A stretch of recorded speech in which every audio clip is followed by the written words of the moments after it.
अस्सलाम वालेकुम नाजरीन, इस एपिसोड के आगाज में हमें अजनी का किला दिखाया जाता है जहां पर तैकफूर की कुर्सी पर शहनशाह विराजमान होता है और किले का तैकफूर बता रहा होता है कि हमें मालूम हुआ है उरहान ने बोरसा को अद्वियात की मदद फराहम की है। मैंने अपने सिपाही भेजे थे। तो शहनशाह कहता, लेकिन तुम कामयाब नहीं हो सके। फिर भी ये अच्छा नहीं हुआ। जिसे वो तलवार से नहीं ले सके वो अवाम से बगावत करवा के ले लेंगे। और फिर इस दौरान एक सिपाही कमरे के अंदर दाखिल होता है। उसके पीछे ही फलादियोस भी होता है। वो कमांडर आकर बताता है, कमांडर फलादियोस तशरीफ लाए हैं शहनशाह हजरत। तो शहनशाह आने का इशारा करता है और फिर फलादियोस शहनशाह के पास आकर झुककर बैठ जाता है और कहता, शहनशाह। तो शहनशाह कहता, फलादियोस तुम जोरलों के सुरमा बन गए हो। मुझे तुम्हारे भाई के लिए अफसोस है। तो फलादियोस कहता, मेरे भाई और वालिद दोनों ने रोमा के लिए अपनी जानें कुर्बान की। मुझे उन पर फख्र है। मेरे लिए भी बोरसा की आवाम के मुस्तकबिल के लिए आखिरी सांस देना बड़े शर्फ की बात होगी। जनाब अपने लश्कर के साथ तुर्कों को। तो शहनशाह उसकी बात काटते हुए कहता, कोई लश्कर नहीं। तुर्कों और मेरे दरमियान फलादियोस,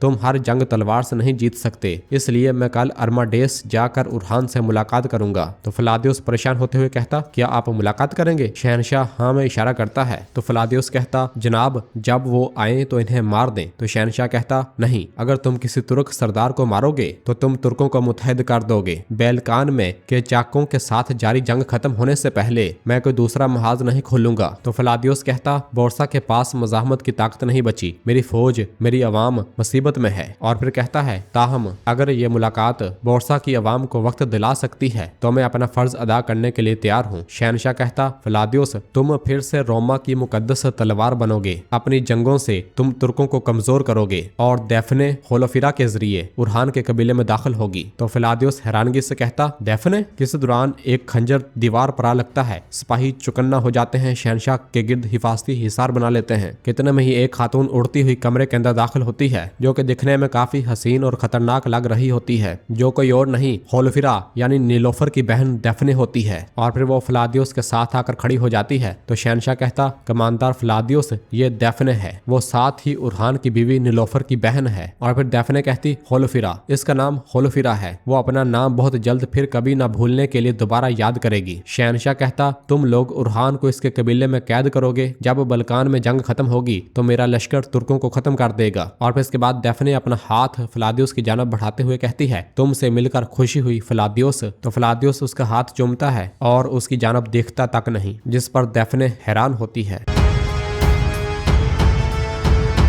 इधर काई कबीले में फातिमा घोड़ों के पास आती है और कहती है, सिपाहियों मेरा घोड़ा तैयार करो। तो वहां पहले से मौजूद यगीत एक घोड़ा फातिमा की जानब लेकर आते हुए कहता है, फातिमा खातून तशरीफ लाएं। जब आप आ रही थी तो मैंने सोचा तैयार कर लूं। फातिमा पूछती, तुम्हें कैसे पता चला कि मैं जा रही हूँ? यगीत कहता, उरहान साहब ने मुझे अरमाडेस आने का हुक्म दिया है। फातिमा कहती, उरहान साहब यकीनन सब बेहतर जानते हैं। और घोड़े के लगाम पकड़ने लगती है। तो यगीत कहता, फातिमा खातून मैं चाहता था कि तुम मेरी नियत मुझसे सुनो और आकर बजाते खुद तुम्हारे साथ बात करना चाहता था, लेकिन फातिमा कहती, लेकिन सबसे आखिर में मैंने सुना है। यगीत कहता, फातिमा खातून ऐसा मत कहो। मैंने कितनी बार तुमसे बात करने की कोशिश की लेकिन तुमने मेरी बात कभी नहीं सुनी। फातिमा कहती, और तुमने सूरत हाल को जबरदस्ती मुसल्लत करने की कोशिश की। यगीत कहता, क्या ऐसा हो सकता है? क्या कभी ऐसा हो सकता है? मेरी नियत सिर्फ तुम्हारा दिल जीतना है। फातिमा कहती, हमें देर हो रही है यगीत साहब, और अपना घोड़ा लेकर रवाना हो जाती है। जबकि इधर सरदारी खेमे से उरहान साहब और नीलोफर खातून बाहर आ रहे होते हैं, जहाँ पर सब तैयारियां मुकम्मल होती हैं। जाने के लिए सब तैयार होते हैं। मलहून कहती, अल्लाह तुम्हारा रास्ता आसान करे बेटा।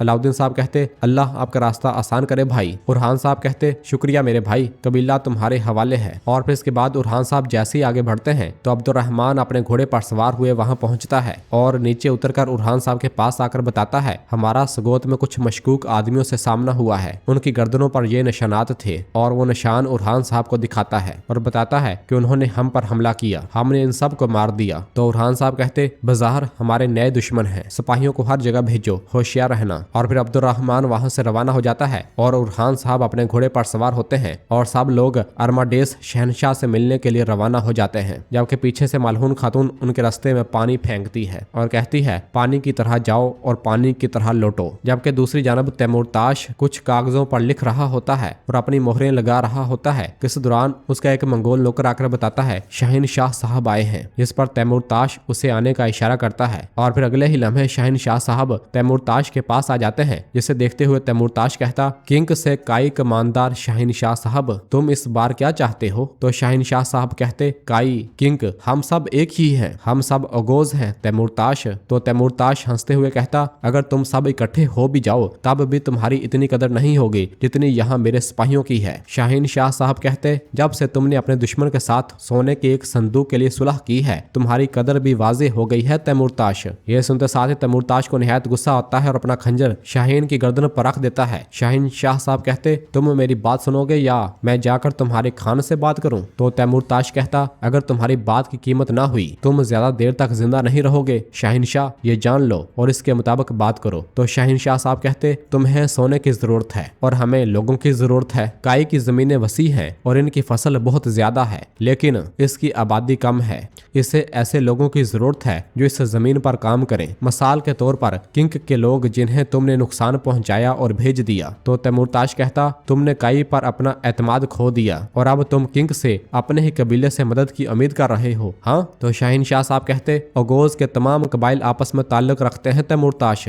इसके अलावा मैं ये अपने लिए नहीं पूछ रहा हूँ, मैं अलखानी के लिए पूछ रहा हूँ, हमारी रियासत की बहबूद के लिए। इस पर तैमूरताश हैरान होता है और बहुत ज्यादा खुश हो जाता है और कहता, मैं तुम्हें इससे ज्यादा दूंगा जो तुम चाहोगे शहनशाह। मैं तुम्हें नई चीनी और यूरोक चीनी पर हुक्मरानी का हक दूंगा और मैं तुम्हारे अपने कबीले किंग को भी जगह दूंगा और तुम्हारे अख्तियार में चंद दोहीर और अलकायोली भी दूंगा। लेकिन मेरी एक शर्त है, मैं ताकतवर रियासत में से एक सरदार को अपना मददगार मुकर्रर करना चाहता हूँ शहनशाह। अगर तुम जैसा कोई मजबूत सरदार जो हुक्म देता है, अगर तुम गवर्नर के मददगार बन जाते हो तो उरहान की मजीद इज्जत नहीं रहेगी। इस पर शहनशाह साहब कहते, फिर मैं भी एक बात पूछूंगा। इस पर तैमूरताश हंसने लग जाता है। नाजरीन, फिर इसके बाद हमें अरमाडेस किला दिखाया जाता है जहाँ पर शहनशाह डेफने के हमरा मौजूद होता है। उरहान साहब के इस्तकबाल के लिए काफी तैयारियां की गई होती हैं कि अगले ही लम्हे किले का दरवाजा खुलता है। उरहान साहब नीलोफर खातून अपने सिपाहियों के हमरा किले के अंदर दाखिल होते हैं और सब शहनशाह के सामने आते हैं। उरहान साहब और बाकी सब अपने अपने घोड़ों से नीचे उतर आते हैं और शहनशाह के पास आते हैं। तो शहनशाह कहता, अरमाडेस में खुश आमदीद उरहान साहब। और डेफने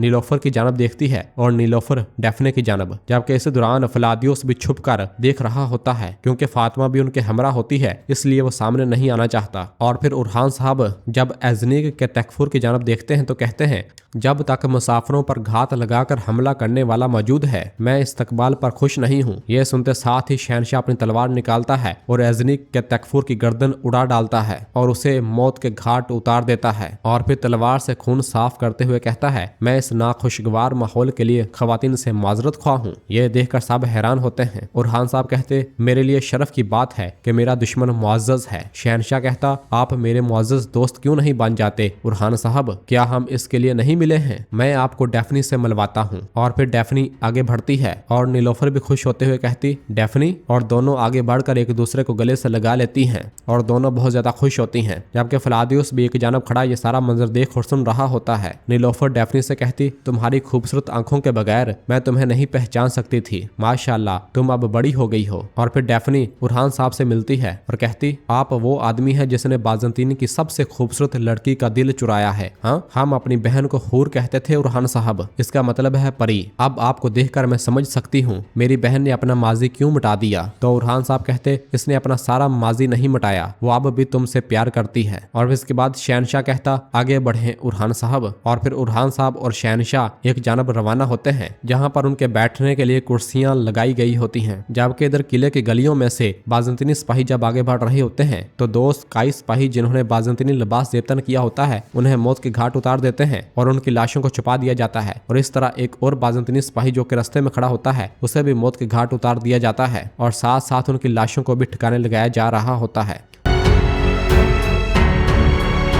और नाजरीन, इसी जगह पर एपिसोड खत्म करते हैं। मिलते हैं बहुत जल्द अगली एपिसोड के साथ। वीडियो को लाइक कर दें और जिन दोस्तों ने अभी तक चैनल सब्सक्राइब नहीं किया वो जल्दी से चैनल सब्सक्राइब कर दें और बेल आइकन यानी घंटी वाले निशान को भी प्रेस कर दें ताकि आने वाले एपिसोड्स आपको आसानी मिल सकें। दुआओं में याद रखें। अल्लाह हाफिज।